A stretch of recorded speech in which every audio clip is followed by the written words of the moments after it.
امام شافعی فرماتے ہیں جن گھروں میں لوگ فجر کی نماز کے وقت سوئے ہوتے ہیں ان گھروں میں رزق نہیں آتا۔ آپ فرماتے ہیں فجر کا وقت اللہ کے دینے کا وقت ہے، اس وقت اللہ بانٹتا ہے۔ حضور صلی اللہ علیہ وسلم کا فرمان ہے نا حدیث میں کہ تہجد کے وقت اللہ پہلے آسمان پہ نزول اجلال فرماتا ہے جو اس کی شان کے لائق ہے تہجد کے وقت، اور وہ کہتا ہے مانگو میں تمہیں عطا کروں گا۔ یہ لینے کی باری آئے تو بندہ سمیٹ سماٹ کے اندر گھس جائے۔ ہمارے ہاں یہ ہوتا ہے کہ عشاء کے بعد بچے بیٹھتے ہیں موبائل لے کے، تہجد کا وقت آتا ہے تو ان کی آنکھیں بند ہونی شروع ہوتی ہیں، تو لینے کے وقت تو سویا تھا، ذرا مسئلہ کیسے حل ہوگا؟ بھائی جب کوئی آدمی خیرات بانٹ رہا ہو تو جو پیالہ پیچھے کر لے اسے ملے گا؟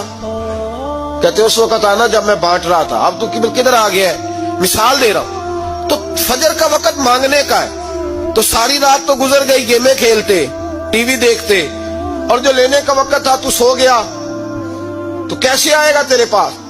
تو اٹھے سویرے بندوں سے مانگ کے دیکھ لیا، بڑی عزتیں خراب ہوئی۔ فجر کا وقت اٹھ کے جھولی پھیلائے۔ میرے رسول پاک علیہ السلام فرماتے ہیں، رب فرماتے ہیں جب بندے میرے آگے جھولی پھیلاتے ہیں مجھے شرم آتی ہے، کیسے خالی واپس کر دوں؟ سورہ طلاق 2-3 نمبر آیت کی گھر جا کے تلاوت کرے۔ رب کریم نے فرمایا وَمَن يَتَّقِ اللَّهَ يَجْعَل لَّهُ مَخْرَجًا، فرمایا جب تو اللہ سے ڈرے گا تو اللہ ہر مشکل سے نکلنے کا تجھے رستہ عطا فرما دے گا۔ اور کیا خوبصورت انداز ہے قرآن مجید کا، اور ہم نے اس کا لاکھوں بار تجربہ کیا، 20 اور سینکڑوں بار یہ چیز ذاتی طور پر پریکٹیکل سے گزری۔ اللہ نے فرمایا ہر مشکل سے نکلنے کا رستہ بھی دے گا، وَيَرْزُقْهُ مِنْ حَيْثُ لَا يَحْتَسِبُ، اور اللہ تجھے وہاں سے رزق دے گا کہ تو نے کبھی سوچا بھی نہیں ہوگا۔